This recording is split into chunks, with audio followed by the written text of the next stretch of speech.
여러분 안녕하십니까? 진성호입니다. 자유한국당이 조국 후보자에 대해서 논평을 하나 냈는데 이게 지금 논란이 되고 있습니다. 조국 후보자는 지금 국민의 원성을 듣고 있습니다. 그런데 이럴 때일수록 한국당은 그리고 비판을 하는 사람들은 로키로 가야 됩니다. 오버하면 안 됩니다. 지금 유시민이나 문재인 대통령의 아들 문준용 씨나 김부겸 의원이나 오버하기 때문에 민주당 내부에서도 비판의 목소리가 나오고 있습니다. 그런데 지금 이 비판을 논리적이고 굉장히 고급스럽게 해야 될 한국당이 조금 오버하는 게 아닌가 걱정이 됩니다. 진성호의 융단 폭격입니다. 자유한국당을 융단 폭격합니다. 자, 자유한국당이 조국 법무부 장관 후보자에 대해서 위선적이라고 비판을 했습니다. 여기까지는 좋은데 이 표현 중 하나가 논란의 대상이 되고 있습니다. 국민 우롱 말고 사무실의 꽃 보며 자위나 하시라는 제목의 논평입니다. 국민 우롱 말고 사무실의 꽃 보며 자위나 하시라. 자, 오늘 한국당 김정재 원내대변인은 이 같은 제목의 논평을 내고 이렇게 말했습니다. 30일 오전 출근길에 나선 조국은 국민 꾸지람에 아픈 마음으로 지난 삶을 되돌아보고 있다.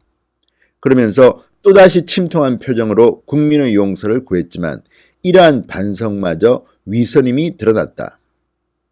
김 원내대변인은 꽃을 보내준 무명의 시민들께 감사드린다며 지지자들에 대한 감사와 결집을 호소하며 사무실로 올라갈 때까지 침통한 표정으로 일관했지만 엘리베이터 문이 다시 열리며 환하게 웃고 있었고 카메라를 의식한 듯 순식간에 굳은 표정으로 돌변했다. 이렇게 말했습니다. 그러니까 조국이 침통한 표정으로 연기하듯이 엘리베이터를 탔는데 엘리베이터 문이 잠시 열렸을 때 환하게 웃고 있었다. 그러니까 위선적인 모습이다. 이것을 비판하고 싶었던 것 같습니다. 김정재 원내대변인은 다시 말합니다. 국민은 목이 터져라 그의 위선을 꾸짖고 있지만 정작 조국은 당신들이 뭐라 하든 내 알 바 아니다. 아니며 내 갈 길 가겠다며 국민을 우롱하고 있다. 위선도 이런 위선이 없다. 반성마저 연기가 가능한 조국의 우롱에 국민은 분노와 울분으로 치를 떨고 있다고 말했습니다. 자, 끝으로 김 원내대변인은 제발 이제 그만 내려오시라. 자연인으로 돌아가 지지자들이 보내준 꽃이나 보며 그간의 위선을 위로하시라. 조국 당신이 장관이 되어야 할 더 이상의 이유가 없듯이 국민도 당신에게 우롱당할 아무런 이유가 없다. 여기까지는 참 잘 썼습니다. 좋았습니다. 여기서 끝냈으면 어땠을까 싶습니다. 자, 김원내 대변인은 이런 논평. 자, 어제 출근길에서 부족하고 미흡한 저를 격려하기 위해 꽃을 보내주신 무명의 시민들께 감사드린다. 믿어주시고 응원해주신 분들께도 감사드린다는 인사를 한 것을 겨냥하면서 엘리베이터 속의 웃음에 대해서 이중적 위선을 지적한 겁니다. 그런데 문제는 그 다음에 있습니다. 자, 자위라는 표현을 썼습니다. 자위. 이 표현을 왜 썼는지를 모르겠습니다. 국민 우롱 말고 사무실의 꽃 보며 자위나 하시라. 근데 흔히 우리가 이 단어에 대해서 표시 좀 해야 되는데 국민 우롱 말고 사무실의 꽃을 보며 자위나 하시라. 이 말은 오해를 살 만한 소지가 충분히 있습니다. 자, 이제 조국의 반성마저 믿을 수 없게 됐다. 자연인으로 돌아가 지지자들이 보내준 꽃이나 보며 그간의 위선을 위로하시라. 그런데 왜 여기 자위라는 표현을 썼을까요? 정말 한국당이 이 단어나 언어를 사용하는 방법에 대해서 좀 고민할 필요가 있습니다.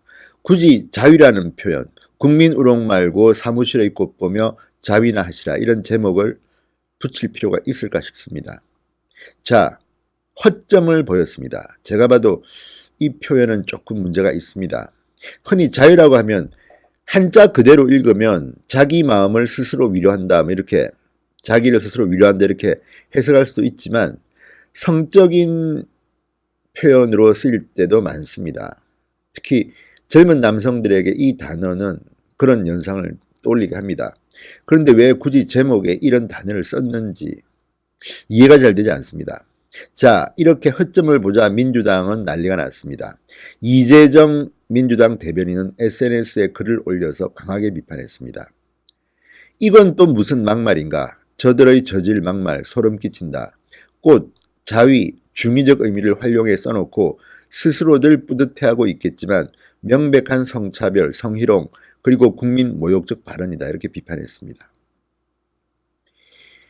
꽃, 자위, 중의적 의미로 활용해 써놓고 스스로들 뿌듯해하고 있겠지만 명백한 성차별, 성희롱, 그리고 국민 모욕적 발언이다. 이렇게 썼습니다. 자, 일단 김정재 원내대변인은 이 논평 자체만 보면 충분히 쓸 수 있는 말입니다. 그런데 굳이 왜 그 제목을 달면서 자위라는 단어를 넣었을까? 알다시피 지금 언론 환경이 상당히 좋지 않습니다. 민주당의 이해찬 대표는 나경원 원내대표를 겨냥해서 집에 가서 뭐 다른 일이나 하라 이렇게 해도 비판 기사가 나오긴 했지만 상대적으로 적습니다. 한국당은 뭐 황교안 대표나 나경원 원내대표가 말 실수 한번 하면 벌떼처럼 들고 일어납니다. 그런데 이렇게 지금 조국 후보자에 대해서 국민 비판이 높아지고 있고 지금 난리가 났는데 왜 이렇게 빌미를 줄 만한 단어를 썼을까? 한국당은 지금부터라도 이 조국 후보자에 대해서 오버하면 안 됩니다. 절대 있는 그대로 차분하게 냉정하게 합리적인 비판을 해야 됩니다. 단어 하나 하더라도 과장할 필요도 없습니다. 있는 그대로만 해도 조국 후보자는 국민들로부터 비판받고 장관의 임명을 강행하더라도 결국은 문재인 정권의 무덤을 파게 되는 그런 결과가 나올 겁니다. 분명합니다. 추석을 앞두고 조국 후보자의 국민 민심이 들끓을 것이 분명한데 왜 이런 허점을 보였는지 참 마음이 착잡합니다. 앞으로 한국당은 좀 어느 상황에 조심할 필요가 있지 않습니까? 진성호의 융단 폭격이었습니다. 여러분 감사합니다.